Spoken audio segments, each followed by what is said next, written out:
कहाँ से आए हैं आप? मैं उत्तराखंड से आया हूँ, केदारनाथ का महंत महादेव दास महाराज जी हूँ। जो दलित लोग हैं वो आरक्षण लेते हैं सरकार से, बाद में क्रिश्चियन बन जाते हैं। तुमने जब अपना धर्म छोड़ दिया तो आरक्षण क्यों नहीं छोड़ा? मैं सरकार को खुली चेतावनी देता हूँ। बाबरी मस्जिद तोड़ने की भी परमिशन नहीं मिली थी, पर हमने बाबरी मस्जिद तोड़ी थी। अगर सरकार भी यूजीसी जो आया है, ठीक है, इसमें ये चीज इन्होंने कर दी कि पहले जेल होगी, फिर सुनवाई होगी, फिर उसके बाद जांच होगी। 1 लाख का कंपनसेशन है सिर्फ आरोप लगाने पे। जो दलित लोग हैं वो आरक्षण लेते हैं सरकार से, बाद में क्रिश्चियन बन जाते हैं, धर्मांतरण कर लेते हैं। तुमने जब अपना धर्म छोड़ दिया तो आरक्षण क्यों नहीं छोड़ा भाई?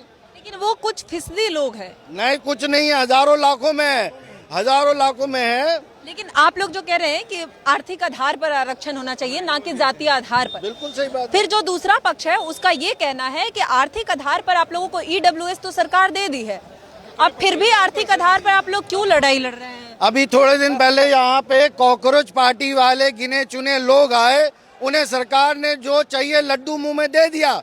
हाँ, तो परमिशन नहीं मिल रहा, आप लोगों को जंतर मंतर नहीं जाने दिया जा रहा है। आप बताओ, अगर डेमोक्रेसी कॉकरोच वालों के लिए थी और इन लोगों के लिए डेमोक्रेसी नहीं है? वो कहाँ कह रहे हैं कि डेमोक्रेसी है? The law is allowed for everyone to practice their freedom and constitution of India. There is no discrimination in between the citizens of this country. The government at the moment doing a discrimination with one party with other party. Other party got resigned from the minister from education department. These youngsters want to only one thing, genuinely fix this Arakshan fake bill is affecting their personal life, morality and everything. But बावजूद इन सब के आखिर क्यों इन लोगों को permission नहीं मिला जंतर मंतर बैठने की? मेरे सवाल ये है, अब तक कहा जा रहा था कि परमिशन है, एक दिन पहले उस प्रदर्शन यहाँ के परमिशन को कैंसिल कर दिया गया, अब कहा जा रहा है रामलीला मैदान जाइए। तो ये क्या है? सरकार का इस मूवमेंट को आप लोग कैसे देखते हैं? मैं सरकार को खुली चेतावनी देता हूँ। बाबरी मस्जिद तोड़ने की भी परमिशन नहीं मिली थी, पर हमने बाबरी मस्जिद तोड़ी थी। हमने बाबरी मस्जिद इसलिए तोड़ी थी कि भारत पे कलंक था, अधर्म था। हमारी छाती पे मुगलों और अकबर बाबरों के द्वारा मस्जिद बनाई गई थी, बाबरी मस्जिद। अगर सरकार भी हमारी छाती पे ऐसे कानून लाएगी तो बाबरी मस्जिद जैसा हाल होगा कानूनों का। आप लोग बीजेपी के विरुद्ध बोल रहे हैं, बीजेपी को स्वर्ण विरुद्ध कह रहे हैं, लेकिन अपोजिशन जो है, एक सेकंड मेरा सवाल तो सुन लीजिए। लेकिन अपोजिशन जो है वो अपोजिशन खुलकर कहता है कि ये सरकार मुसलमान विरोधी है, हिंदुओं की पार्टी है, हिंदू राष्ट्र बनाने की बात करती है, तो बाकी लोग कहाँ जाएंगे? इस बात को लेकर विपक्ष और तमाम लोग तो सरकार को घेरता है। आज स्वर्ण समाज भी यही बात कहने लगा कि ये सरकार तो हमारी विरोधी है। मतलब है क्या? सरकार जो होती है वो सरकार होती है, जनता जनता होती है और सनातन सनातन होता है।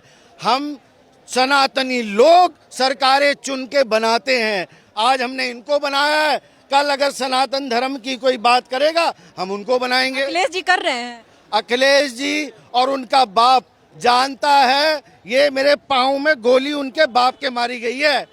कार सेवक हूँ मैं, कार सेवक हूँ और इसलिए आया हूँ। आप कार सेवक हैं? हाँ, और मैं भी गोली लगी थी, मेरे पे लगी है। मैं तो लेकिन आज आप इस पार्टी जो उसकी बात बार बार करता था, राम मंदिर बनवाया, आज आप उसके विरुद्ध खड़े हैं।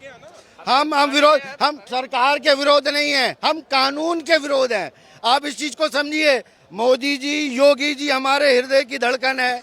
हम हिंदू राष्ट्र हैं के साथ हैं, वो हमारे स्वाभिमान है, पर हम इस बिल के खिलाफ हैं। बिल आप जिनको स्वाभिमान मांग रहे हैं, सब कुछ मान रहे हैं, लगता है कि आपके मांग को सुनेंगे वो लोग? क्योंकि यहाँ अभी तक जो दिख रहा है कि प्रदर्शन तक का परमिशन नहीं मिला, जंतर मंतर नहीं जाने दिया जा रहा है, तो आपको कैसी उम्मीद है? क्या वाकई उम्मीद है कि ये सरकार हमारी बात सुनेगी, मांग पूरी करेगी, जिस रूल के विरुद्ध आप लोग हैं उस रूल को वापस लेगी? सरकार से ना तो हमने कोई प्रार्थना की, ना सरकार से हमने बोला। यहाँ जो जैनजीज का आज धरना था उसको हम समर्थन देने आए हैं, एक चीज़। दूसरी चीज़, ये जैनजीज जाग रहा है। जैनजीज जो है वो अब पढ़ाई लिखाई के साथ साथ राजनीति भी जानता है, कौन किसके मुंह में क्या डाल रहा है, कौन किसके मुंह से क्या निकाल रहा है। ये राजनीति का विषय नहीं है, ये हक की बात है, गरीबों की लड़ाई की बात है। जो पिछड़े हैं, जो genuine, there many people they deserve to have this reservation, genuine. हम चाहते हैं उन लोगों को मिलना चाहिए, जरूर मिलना चाहिए, और हम उन लोगों के साथ खड़े रहेंगे जो गरीब होगा। कहाँ से आए हैं आप? मैं उत्तराखंड से आया हूँ, केदारनाथ का महंत महादेव दास महाराज जी हूँ। आप केदारनाथ से आ गए महाराज जी, लेकिन यहाँ पर यही दिल्ली में बैठे विधानसभा में तमाम बैठे नेताओं तक ये बात नहीं पहुँच पा रही है। कब से रिजर्वेशन की चर्चाएं हो रही है, आज जब छात्र सड़क पर उतरे हैं तो उम्मीद है कि मान जाएंगे। देखो, छात्र जो है वो हमेशा उम्मीदों के साथ था। अरे क्या करोगे?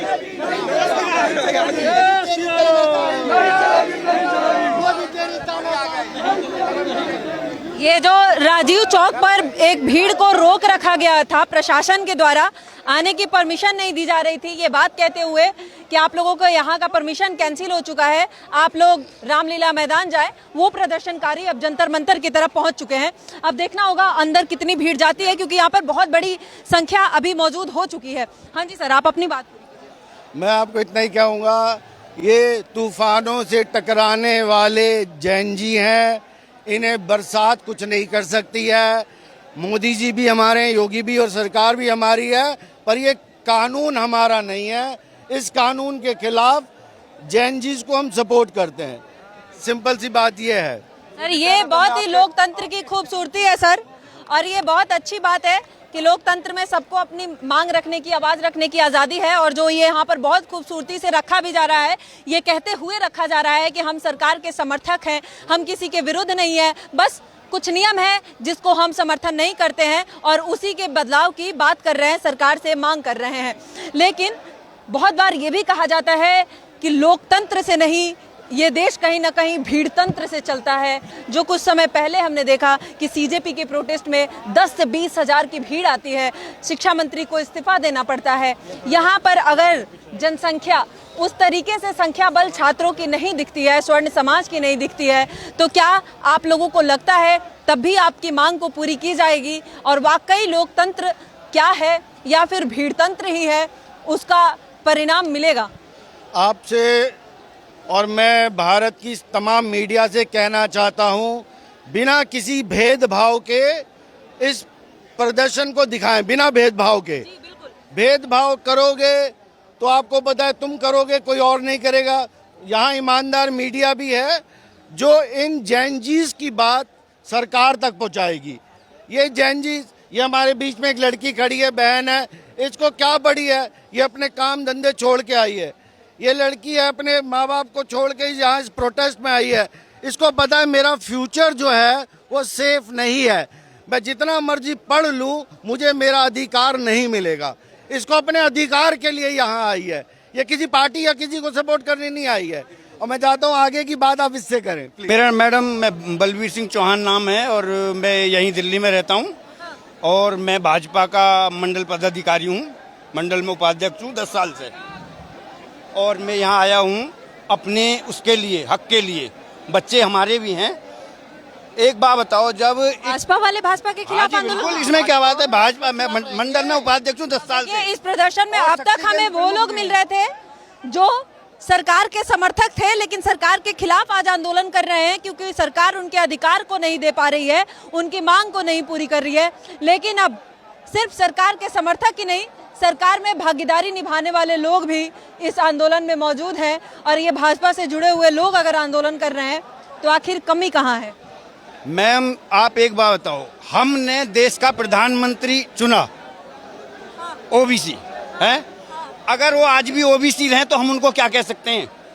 क्या उनको अब भी मतलब रिजर्वेशन की जरूरत है? हमारी जो राष्ट्रपति हैं, राष्ट्रपति महोदय कौन है बताइए आप? हैं द्रौपदी जी, वो आदिवासी से हैं। क्या आज भी उनको आरक्षण की जरूरत है? जो गरीब तबका है, मैं ये नहीं कह रहा एससी है, तो एससी जो नीचे हैं, जो आज भी गांवों में मजदूरी कर रहे हैं, उनको जरूरत है। यहाँ तो कोई प्रधानमंत्री बन जाए, राष्ट्रपति बन जाए, या कोई आईएएस बन जाए, आईपीएस बन जाए, उनके बच्चों को रिजर्वेशन मिल रहा है। जो गरीब गांव में रह रहा है उसको तो रिजर्वेशन मिल ही नहीं रहा। क्या हमारे मतलब स्वर्ण कास्ट में मतलब वो नहीं है गरीब लोग हैं? ऐसे वंचित रह जा रहे हैं। तो लग रहा है कि आपकी पार्टी सुनेगी इनकी मांग को? देखो सुनेगी नहीं सुनेगी तो ऐसा नहीं है। मेरे मंडल में 80% लोग हमारी स्वर्ण कास्ट के ही हैं जो आज भी भाजपा में काम कर रहे हैं। यहाँ तो प्रदर्शन कैंसिल कर दिया गया। मैडम ये तो देखो सुनो, ये एक वो है और इसके लिए कोई हम अपनी पहले अपने जात ब्रादर के साथ हैं। पहले हम स्वर्ण हैं, स्वर्ण मान लो जनरल कैटेगरी से, हम स्वर्ण नहीं मानते अपने ताई। आजकल कहाँ स्वर्ण और कहाँ हो रह गया है, हम तो जनरल मानते हैं अपने लिए। और 21वीं सदी में SC ST या इसकी जरूरत है क्या? 21वीं सदी में आप शिक्षा दो, स्वास्थ्य दो फ्री, तो जरूरत नहीं है, बिल्कुल जरूरत नहीं है। ना UGC की है ना SC ST की है, किसी की भी जरूरत नहीं है, खत्म होना चाहिए। होगा खत्म, होना पड़ेगा। होगा आंदोलन का, नहीं होगा तो सरकार गिरेगी। जब हम खुद बीजेपी वाले इनके विरोध में खड़े हो गए हैं तो इनको बीजेपी से आप भी? हाँ जी, बीजेपी से। लोग जनसंता दल जब से बना था तब से हम लोग हैं, तब से हैं हम लोग। और आज भी मंडल अध्यक्ष रह चुके हैं, किसान मोर्चा मंडल अध्यक्ष रह चुका हूँ। फिर भी इनके विरोध में, इनके खिलाफ हम उतर ही रहे हैं। हमने दूसरा प्रोटेस्ट कर रहे हैं इनके खिलाफ। बीजेपी वाले बीजेपी के खिलाफ उतर गए। बात खिलाफ की नहीं है। देखिए, जब तक बीजेपी देश हित की बात कर रही थी हम बीजेपी के साथ थे। मैं खुद कोर बीजेपी सपोर्टर था। पर जहां इन लोगों ने सबसे ज्यादा स्वर्ण समाज ने इनकी मदद की, सबसे ज्यादा इनको 35, 40, 45 करोड़ जितने हमने हमेशा चाहा कि भाई जो देश के लिए काम कर रहा है, चाहे 370 हटाना हो, चाहे कोई और काम हो, राम मंदिर बनाना हो, हम हमेशा उनके साथ है कि भाई हम उनकी मदद करेंगे। पर आप अपना वोट बैंक बनाने के लिए कि SC ST में वोट करें, हम एक तरफा जीते हैं, इसके लिए आप हमारे ही पीठ पे चाकू घोपोगे तो नहीं चलेगा। मैं चाकू को बचा रहे। बिल्कुल ही घोपा जा रहा है। अब ये बताओ, UGC जो आया है, ठीक है, इसमें ये चीज इन्होंने कर दी कि पहले जेल होगी, फिर सुनवाई होगी, फिर उसके बाद जांच होगी। सुप्रीम कोर्ट ने रोक लगाया कि नहीं, पहले जांच होगी उसके बाद जेल होगी।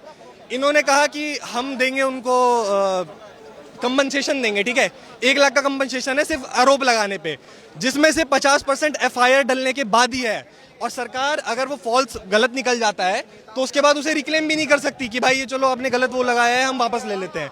तो ये कहाँ से सही हुआ? सरकार का नुकसान है, जो हम टैक्स पे कर रहे हैं उसका नुकसान है, कौन देगा? जो आप उनको लगता है कोई पार्टी इस आरक्षण जैसे मुद्दे में घुसना चाहेगी, चर्चा करना चाहेगी? क्योंकि ये सिर्फ आरक्षण लोगों की जरूरत नहीं, पार्टियों की जरूरत बन गई है। मैं मानता हूं आरक्षण 3-4 चीजों पे होना चाहिए। पहला, आर्थिक स्थिति पे। जो दिव्यांग है, जो शहीद के बच्चे हैं, जिनके ऊपर किसी का साया नहीं है, उनको देना बहुत जरूरी है। यहाँ कोई भी IAS माँ बाप बैठे हुए हैं, उनके बच्चों को आरक्षण मिल जा रहा है, वो हमसे आगे निकल जा रहे हैं। कोई कुछ कर रहा है, उनको भाई कोई वो नहीं। अब SC ST एक्ट में जैसे कोई भी अगर कॉलेज में, मैं भी कॉलेज स्टूडेंट हूँ, मेरे को तो नहीं दिख रहा कोई भेदभाव कर रहा है किसी के साथ। भाई किसी ने आया, ग्रामीण क्षेत्र में तो आज भी है भेदभाव, लोग कह रहे हैं। भेदभाव है, चलिए मैं मानता हूं, पर मैं जो पर्सनली देख रहा हूं 2 चीज है। जिसके पास पैसा है वो अमीर है, जिसके पास नहीं है वो गरीब है। यही बात कही जाती है। आप लोग भेदभाव की बात करें, एक और बात कही जाती है आरक्षण लेने वाले लोगों के द्वारा, SC ST के द्वारा। ये कहते हैं कि बेटी और रोटी का रिश्ता कर लो, हम मान लेंगे कि डिस्क्रिमिनेशन खत्म है, तभी खत्म होगा तो और फिर आरक्षण खत्म। थोड़ी है कि भाई बेटी का तो रिश्ता जब ना रखो, जब हमारी माता बहनन ने जोहर कर दियो 16,000 रानी के संग, भेदभाव खत्म तभी माना जाएगा। कौन? भेदभाव, एक बात बताइए, तो कुछ भी बोला जो दलित बहन बेटी के रेप हो, चंद्रशेखर रावण में ना बोले या मैं क्या बोलेगा।